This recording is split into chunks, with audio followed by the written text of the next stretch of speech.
Pasig River Ferry Service, suspendido muna ang biyahe dahil sa dami ng mga water hyacinth na bumara sa ilang bahagi ng ilog. MMDA sinimulan na rin ang clearing operations para rito. Ang seto na balita mula kay Luisa Erispe, live.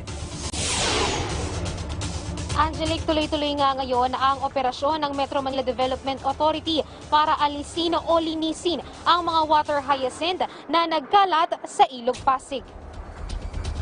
Mistulang malaking garden ngayon ang Ilog Pasig, dulot ng toneladang water hyacinth. Ayon sa Department of Environment and Natural Resources, ang pagdami nito ay posibleng dulot ng polusyon mula sa mga fertilizers na ginagamit sa aquaculture farming at pati na rin ng mga basura. It's all about the pollution ng Pasig River.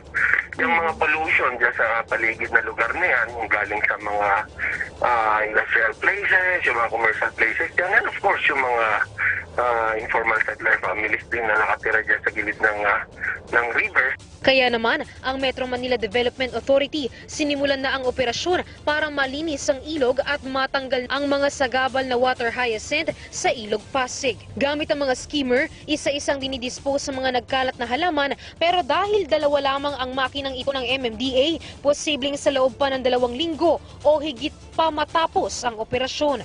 Dahil dito, suspendido muna ang lahat ng operasyon ng mga river ferry na bumabiyahe sa ilog.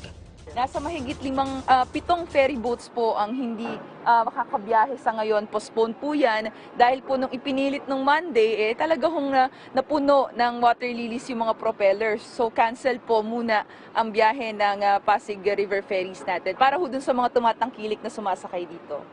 Bukod naman sa clearing operations ng MMDA, magsasagawa rin ng DENR ng inspeksyon sa mga kumpanya sa paligid ng ilog para alamin kung may mga nakasasama bang kemikal na itinatapon ng mga ito na posibleng isa sa sanhi ng biglang pagdami ng mga hyacinth. Maglalagay din sila ng harang sa mga floodway upang hindi matangay ang mga halaman na nagmula sa Laguna Bay papunta sa Pasig River. Nagkakaroon na ng coordination between Laguna Lake Development Authority and the DENR. Ginagalawan na po yan at looking forward na masolve yung problema na yung water hyacinth na yan na galing sa Laguna Lake ay hindi na umabot sa Pasig River.